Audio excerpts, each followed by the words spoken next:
Assalamualaikum warahmatullahi wabarakatuh. Pertama-tama saya ucapkan puji dan syukur kehadirat Allah SWT yang mana telah memberi kesempatan kepada kami untuk membuat sebuah video presentasi dari kelompok 4. Selawat serta salam semoga kita tercurah limpahkan kepada junjungan kita yakni Habibana wa Nabiyana Muhammad SAW yang telah membawa ajaran Islam dari zaman terang benderang seperti saat ini. Sebelum kepada pembahasan, izinkan saya untuk membacakan nama-nama anggota kelompok 4. Yang pertama ada Desta Nurul Tazala dengan NIM 2107354. Yang kedua ada Habibah Nurul Fajriah 2101432. Yang ketiga yaitu ada Raihan Ramadan 2100110. Yang keempat ada Siti Zahra Syaufina 2100689.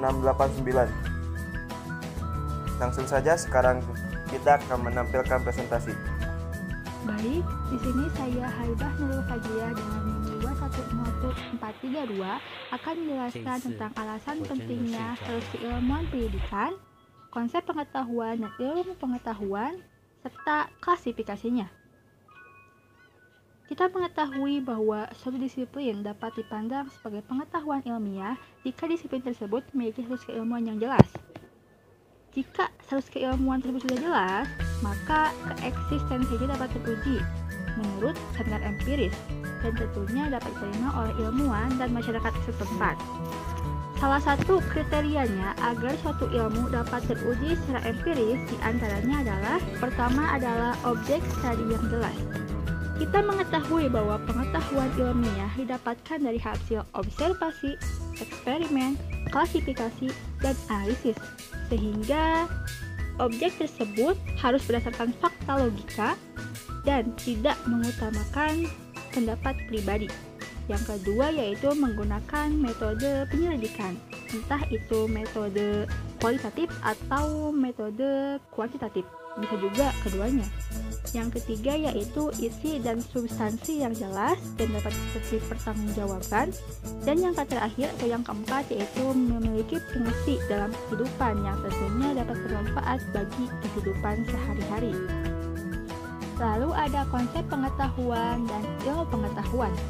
Secara etimologis, kata ilmu sebagai alih bahasa dari kata scio atau sire dalam bahasa Latin yang berarti tahu.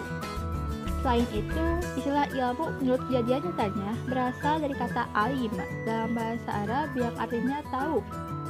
So, secara etimologisnya, ilmu atau sains itu sama-sama pengetahuan. Tapi, secara terminologis, pada suatu konteks, istilah sains atau ilmu merupakan pengetahuan yang mempunyai karakteristik dan syarat tertentu sehingga itu disebut sebagai ilmu pengetahuan.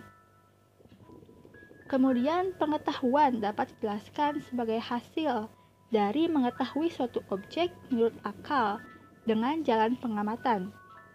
Menurut Titus, terdapat 4 jenis pengetahuan yang dimiliki oleh manusia.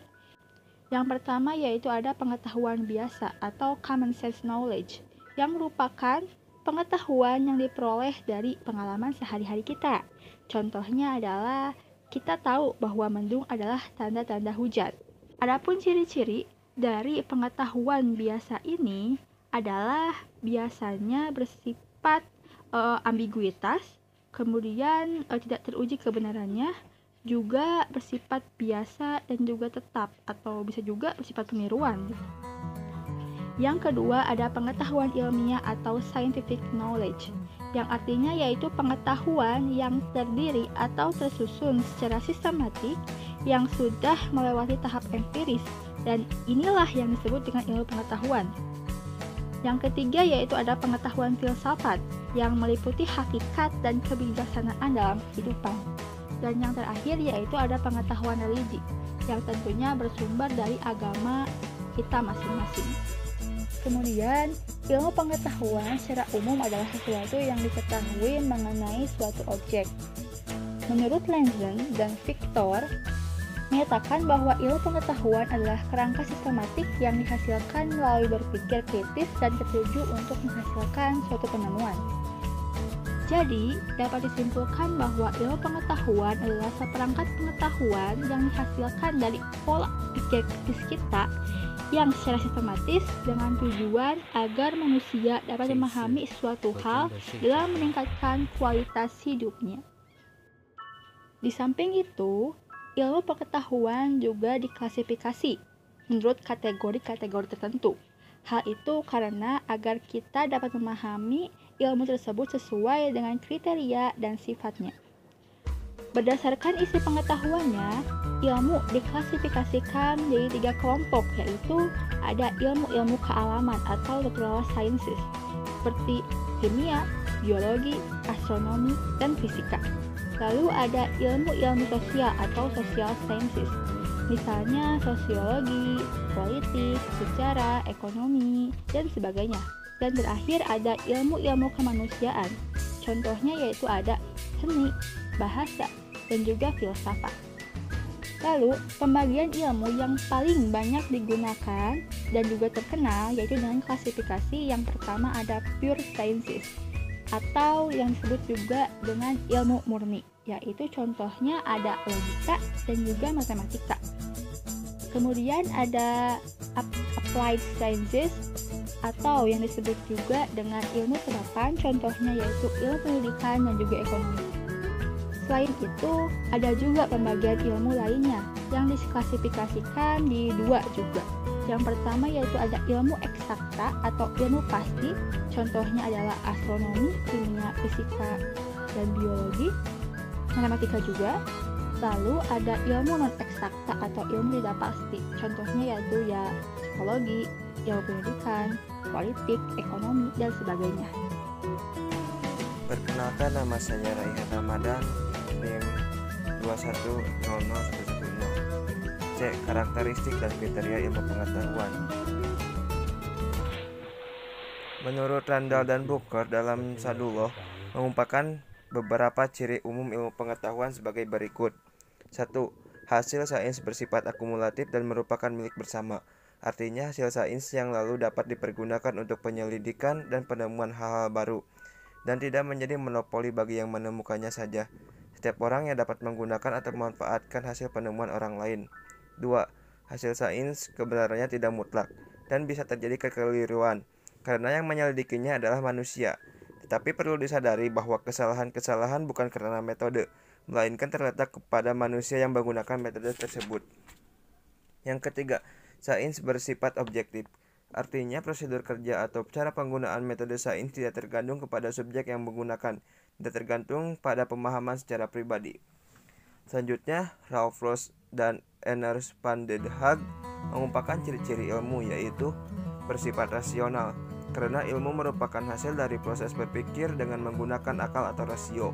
Yang kedua yaitu bersifat empiris, karena ilmu diperoleh dari dan sekitar pengalaman oleh panca indera.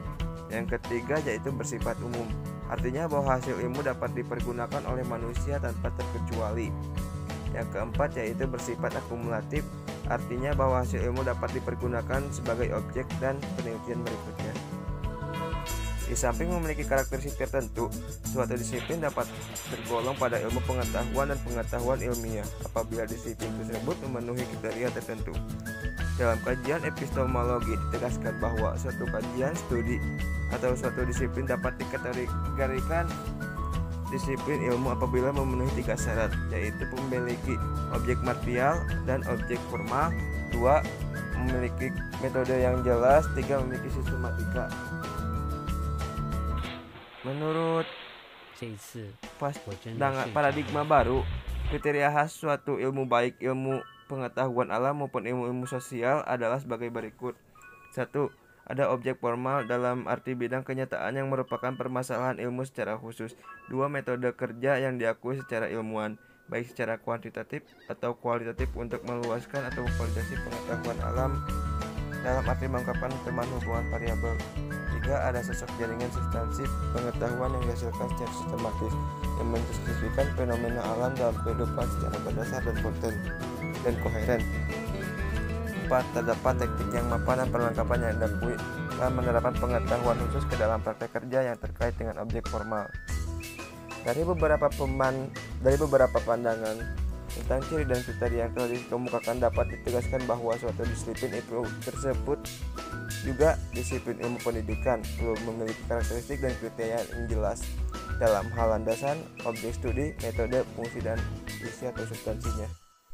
1. Landasan ilmu. Landasan ilmu berkenaan dengan titik tolak atau gagasan-gagasan yang dijadikan sandaran atau tempat berpijak para ilmuwan dalam kegiatan ilmiahnya dan berguna bagi perkembangan pemikiran selanjutnya dalam memahami fenomena baik fenomena alam maupun fenomena sosial. Gagasan tempat berpijak tersebut tidak lain adalah pendirian atau pandangan hidup ilmuwan tersebut. Titik tolak yang menjadi landasan ilmu itu biasanya bersumber dari aliran filsafat tertentu, karena filsafat adalah ilmu induk pengetahuan atau mother of science. Oleh karena itu, landasan ilmu terdalam tidak lain adalah filsafat. Yang kedua adalah objek studi ilmu. Objek studi ilmu adalah suatu keyakinan atau realitas atau bidang yang menjadi bahan pengkajian atau penyelidikan. Objek ilmu pengetahuan dibedakan menjadi dua jenis, yaitu objek material dan objek formal. Objek material berkenaan dengan bidang kajian yang menjadi bahan suatu ilmu. Dari bahan apa suatu ilmu terbuat, sedangkan objek tersebut berkenaan dengan bentuk khas yang membedakan ilmu tersebut dengan ilmu yang lainnya. Menurut teori helmholtzianisme, bahwa satu benda merupakan suatu kesatuan antara materi dan bentuk. Materi yang sama dapat membentuk fungsi dan yang berbeda-beda. Sepatu dan sandal terbuat dari materi yang sama. Misalnya, sama-sama terbuat dari kulit sapi, tetapi keduanya mempunyai bentuk yang berbeda. Demikian juga antara meja dan kursi, mungkin materinya sama, tapi bentuknya berbeda. Hal ini akan berpengaruh pada fungsinya. 3. Metode ilmu. Metode ilmu yang sering juga metode ilmiah merupakan prosedur kerja sistematis yang terencana dan cermat, melalui pengalaman dengan menggunakan kerangka pemikiran tertentu. Tujuannya adalah untuk memperoleh suatu produk ilmu yang valid, artinya pikiran manusia sesuai dengan fakta empiris dan reliable. Metode ilmiah menggunakan kajian empiris logis, yaitu suatu pengajian yang bersumber pada data empiris yang diperoleh dengan melakukan penelitian yang cermat dan menggunakan berbagai metode atau cara logis menurut aturan-aturan tertentu. Prosedur metode ilmiah selalu berupa langkah-langkah sistematis, yaitu bertahap mulai tahap pertama, kedua, dan seterusnya, tanpa melompat-lompat, dan setiap tahap harus dilaksanakan secara ketat, cermat, sesuai dengan aturan dan ketentuannya. Karena itulah ilmu sering disebut juga suatu disiplin atau disiplin ilmu. Metode ilmiah yang umumnya ditempuh dalam pendekatan empiris terdiri atas langkah-langkah tertentu. Yuyun S. Suryastomantri menjelaskan langkah-langkah ilmiah yang pada umumnya dilakukan sebagai berikut. A. Perumusan masalah, yaitu kegiatan menemukan, menyusun, dan merumuskan pertanyaan-pertanyaan mengenai objek empiris yang akan dikaji, menentukan batas-batas objeknya secara jelas, dan mengidentifikasi faktor-faktor dan unsur-unsurnya yang mungkin terlibat di dalamnya. B. Penyusunan kerangka berpikir, yakni memberikan argumentasi yang menjelaskan hubungan antara berbagai faktor sehingga membentuk permasalahan dan memberikan alasan-alasan mengapa sesuatu itu dianggap sebagai suatu masalah. Yang C. Perumusan hipotesis, jadi mengajukan dugaan berupa jawaban sementara atas pertanyaan yang diajukan. Jawaban sementara itu harus didasarkan pada argumentasi yang kuat, biasanya dalam bentuk asumsi dan anggapan dasar dalam bentuk kerangka berpikir dari suatu mazhab filsafat yang dianut. D. Pengujian hipotesis, yaitu kegiatan pengumpulan fakta yang relevan dengan hipotesis dengan menerapkan metode pengumpulan data yang tepat, serta menggunakan instrumen penelitian yang telah teruji validitas dan reliabilitasnya. E. Penarikan kesimpulan, apabila terdapat fakta yang cukup memadai mendukung hipotesis yang diajukan, maka hipotesis tersebut diterima, dan apabila sebaliknya maka hipotesis ditolak. 4. Fungsi ilmu. Dalam membantu memecahkan masalah kehidupan manusia, ilmu pengetahuan memiliki banyak fungsi. Namun pada garis besarnya, para ilmuwan mengakui bahwa ilmu pengetahuan mempunyai 3 fungsi, yaitu menjelaskan, memprediksi, dan mengontrol terhadap segenap fenomena kehidupan sesuai dengan bidang garapan atau objek studinya masing-masing. Dengan saya, Siti Zahra Syaufina, 2100689, akan menjelaskan bagian sebagai ilmu pengetahuan. Yang pertama ada konsep ilmu pendidikan. Dirya Karya menyatakan bahwa ilmu pendidikan adalah pemikiran ilmiah, yakni pemikiran yang bersifat kritis, memiliki metode dan tersusun secara sistematis tentang pendidikan. Yang kedua yaitu ada karakteristik ilmu pendidikan. memiliki landasan keilmuan yang tepat, ilmu yang bersifat normatif, dan ilmu bersifat teoretis praktis. Di samping itu, sesuai dengan teori ilmu pengetahuan, yang mempersyaratkan bahwa suatu disiplin dapat dikategorikan sebagai ilmu pengetahuan yang bersifat sendiri, otonom, apabila memenuhi 3 persyaratan, yaitu objek material, objek formal, memiliki sistematika yang jelas, dan memiliki metode yang bisa dipertanggungjawabkan secara ilmiah. Yang A. Landasan ilmu pendidikan. Ilmu pendidikan hanya akan dapat berdiri kokoh dan berkembang dengan pesat apabila berlandaskan agama, pandangan hidup, filsafat hidup, ilmu pengetahuan, dan teknologi. Ilmu pendidikan juga merupakan ilmu yang normatif, senantiasa terikat dengan nilai-nilai luhur dan norma-norma yang bersumber dari agama, norma masyarakat, filsafat, dan pandangan hidup. Menurut pandangan Madjenor, harus diakui bahwa banyak ilmuwan pendidikan yang belum menyadari betapa pentingnya peran agama sebagai landasan bagi pengemban ilmu pendidikan dan bagi praktek pendidikan. Yang B ada objek ilmu pendidikan. Objek material ilmu pendidikan adalah manusia. Karena itu, pendidikan bertolak dari pandangan bahwa manusia sebagai makhluk ciptaan Tuhan pada hakikatnya atau secara prinsip berbeda dengan kehidupan hewan, berbeda dengan tumbuhan, dan berbeda dengan benda mati. Manusia sebagai objek material ilmu pendidikan, menurut H.D. Sudjana, dapat diklasifikasi berdasarkan pengelompokannya, yaitu manusia sebagai individu, sebagai kelompok, manusia sebagai komunitas, dan manusia sebagai masyarakat. Yang C, yaitu ada metode ilmu pendidikan. Ilmu pendidikan sebagaimana ilmu-ilmu lain menggunakan metode penelitian ilmiah, yakni prosedur yang menggunakan pola pikir dan pola kerja yang sistematis untuk mendapatkan kebenaran pengetahuan yang sah. Metode ilmiah menggunakan pendekatan sintesis, rasional, empiris, atau menggabungkan pendekatan rasional dan pendekatan empiris. Yang D, isi ilmu pendidikan. Isi ilmu pendidikan merupakan struktur pengetahuan yang antara lain memuat postulat, asumsi, konsep teori, generalisasi, hukum, prinsip, dan model. Ada poin-poinnya, yaitu pertama yang postulat ialah pandangan mendasar yang kebenarannya diterima tanpa pembuktian secara empiris. Sebagai contoh postulat dalam ilmu pendidikan, misalnya manusia adalah hewan berkawan, manusia adalah makhluk sosial. Yang kedua yaitu asumsi, yaitu pendapat atau pandangan yang didasarkan pada kerangka berpikir tertentu yang kebenarannya pada umumnya diterima, namun masih perlu diperiksa secara empiris.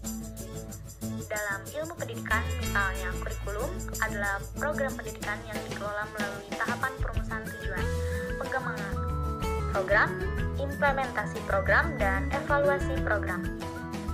Yang ketiga yaitu ada konsep. Ialah serangkaian pengertian atau pendapat yang konsisten yang dihasilkan dari pemikiran atau pengalaman. Konsep dalam bentuk definisi konotatif dalam pendidikan, misalnya bimbingan isinya pembentukan kepribadian, pengajaran isinya kecerdasan, dan latihan isinya adalah keterampilan. Yang keempat yaitu ada teori, adalah kumpulan konsep-konsep yang tersusun secara sistematis dalam bentuk struktur teoritis yang pada umumnya memberi penjelasan mengapa gejala atau peristiwa itu terjadi. Yang kelima yaitu ada generalisasi, yaitu kesimpulan umum yang ditarik berdasarkan pengalaman khusus, biasanya sebagai kesimpulan yang diperoleh dari penelitian ilmiah. Yang keenam yaitu ada hukum, yaitu pernyataan atau pendapat yang biasanya dinyatakan dalam bentuk pernyataan if then, jika maka, yang berlaku umum bagi sekelompok gejala tertentu. Sebagai hasil suatu generalisasi dari riset ilmiah dalam bidang pendidikan, misalnya kita temukan hukum akibat, law of effect, hukum latihan, law of exist, dan hukum kesiapan, law of readiness. Ketujuh yaitu ada prinsip, yaitu hukum dalam bentuk pendapat yang berlaku umum bagi kelompok gejala tertentu, namun tidak selalu berbentuk pernyataan jika jika maka if dan. Prinsip dapat pula dihasilkan dari pemikiran mendalam tanpa pengujian melalui riset kuantitatif, misalnya prinsip Among Ki Hajar Dewantara, prinsip belajar sepanjang hayat dari Paul Lengran. Yang kedelapan yaitu ada model, suatu bentuk teori atau serangkaian teori, hukum prinsip yang menggambarkan dan memberi penjelasan tentang suatu sistem kegiatan sampai pada panduan penggunaannya yang terdapat dalam suatu cabang ilmu. Misalnya model mengajar expository, model mengajar prosesan informasi dan joystick, model mengajar terprogram, dan model mengajar discovery inquiry, atau misalnya model cara belajar siswa aktif dan lain sebagainya. Yang E itu ada ilmu pendidikan. Seperti juga ilmu-ilmu lain memiliki fungsi menjelaskan, memprediksi, dan mengontrol gejala atau fenomena pendidikan dalam melaksanakan fungsinya. Memberi penjelasan tentang fenomena pendidikan yang secara dedukatif, misalnya ilmu pendidikan menjelaskan bahwa anak manusia mempunyai berbagai potensi yang masih tersembunyi. Yang E yaitu ada cabang ilmu. Yang pertama, ilmu mendidik teoritis terdiri atas ilmu mendidik sistematis, sejarah pendidikan, dan ilmu perbandingan pendidikan. Yang kedua yaitu ilmu mendidik praktis, meliputi didaktik atau metodik, pendidikan keluarga, dan pendidikan gereja. Perkenalkan, nama saya Resta Nurul Tadala dengan NIM 2107354. Di sini saya akan menjelaskan apa yang saya ketahui mengenai materi bagian 4. Yang pertama adalah mendidik sebagai seni dan teknik. Yang kedua, mempelajari seni didik dan teknik pendidikan secara ilmiah. Mendidik sebagai seni dan teknik. Pandangan tentang seni dan teknik mendidik merupakan suatu proses yang dipelajari oleh seorang pendidik untuk bisa menyampaikan pengajaran yang menarik dengan cara melakukan analisis dan penelitian pada proses belajar serta melakukan pengelolaan secara mandiri agar dapat sesuai dengan apa yang diharapkan. Dalam dunia pendidikan, terdapat dua pendirian atau keyakinan yang berpengaruh karena diikuti oleh para ahli serta pengikutnya. Namun, dua keyakinan itu saling bertentangan antara satu sama lain. Apakah dua keyakinan yang dimaksud? Pertama, berkeyakinan bahwa perbuatan mendidik bersifat kreatif atau mencipta. Sebab, melalui pendidikan, manusia dapat mengembangkan kepribadiannya, sehingga menjadi manusia yang baru dengan kemungkinan-kemungkinan yang baru dan lebih baik. Pengaruh dalam pendidikan memang berlangsung terhadap anak didik atau terdidik, tetapi pengaruh itu ditujukan kepada kepentingan terdidik secara sebaik-baiknya. Sehingga dalam pendidikan, pendidik diharuskan untuk menciptakan situasi-situasi yang baru, serta terdidik pun mencapai hal-hal yang baru di dalam dan bagi kepribadiannya. Dalam pandangan atau keyakinan ini, tidak semua orang dapat menjadi guru. Hanya orang yang memiliki bakat dari lahir sajalah yang bisa menjadi guru. Bagi orang yang tidak memiliki bakat guru sejak lahir, sekuat apapun berusaha hasilnya nihil. Dia tidak akan pernah bisa menjadi guru. Itu menurut keyakinan yang pertama. Nah, selanjutnya keyakinan yang kedua, ini adalah keyakinan yang lebih ekstrem. Sebagian orang berkeyakinan bahwa mutu pelajaran di sekolah dasar hanya sampai batas menghitung, menulis, dan membaca. Sehingga dalam pandangan ini, semua orang dinilai dapat menjadi pendidik. Pendidikan, siapapun yang mau dipersiapkan menjadi guru tentu akan dapat menjadi efektif asalkan tersedia alat-alat dan perlengkapan yang baik. Dalam perkembangannya, Johann Friedrich Herbert dan Edward Lee Thorndike berusaha meredakan pertentangan antara kedua golongan yang berbeda pendapat tersebut. dengan berupaya memajukan ilmu pengetahuan pendidikan. Dari upaya itu telah banyak hasil yang dicapai, khususnya dalam aspek penelitian proses belajar. Namun, belum luas kepada penelitian proses mengajar, seperti yang mereka harapkan. Pendidikan memiliki peran untuk berupaya agar anak didik mengalami perkembangan ke arah yang sebaik-baiknya. Sementara ilmu pengetahuan dan pendidikan berperan sebagai petunjuk bagi langkah pendidik. Untuk mencapai perannya, pendidik memerlukan persiapan dan pendidikan khusus. Oleh karena itu, perlu adanya pembinaan dan penataran dalam jabatan sebagai jalan untuk mempelajari seni didik dan memperluas pengalaman. Namun, sampai sekarang pembinaan dan penataran belum didasarkan pada analisis yang tepat tentang belajar mengajar, sehingga calon guru pendidik perlu mempelajari hasil-hasil yang telah dikumpulkan dalam ilmu pendidikan sebelumnya. Mempelajari seni didik dan teknik pendidikan secara ilmiah. Pada tahun 1960, teknologi pendidikan berkembang dengan pesat di negara Amerika Serikat, Eropa Barat, dan mungkin juga di Soviet Rusia. Namun belum dapat dipastikan bahwa berkembangnya teknologi pendidikan menjadikan proses belajar mengajar lebih efektif dibanding pendidikan tanpa teknologi baru. Manfaat teknologi pendidikan dapat dirasakan terutama pengajaran dalam bentuk pemrograman dan bentuk pengajaran komputer. Namun, pendidikan tanpa teknologi tetap dinilai mampu memajukan proses belajar mengajar melalui penghampiran belajar tuntas. Hal ini memberikan indikasi bahwa kombinasi antara penghampiran ilmiah dan seni didik masih perlu dianalisis, diteliti, dan dikembangkan.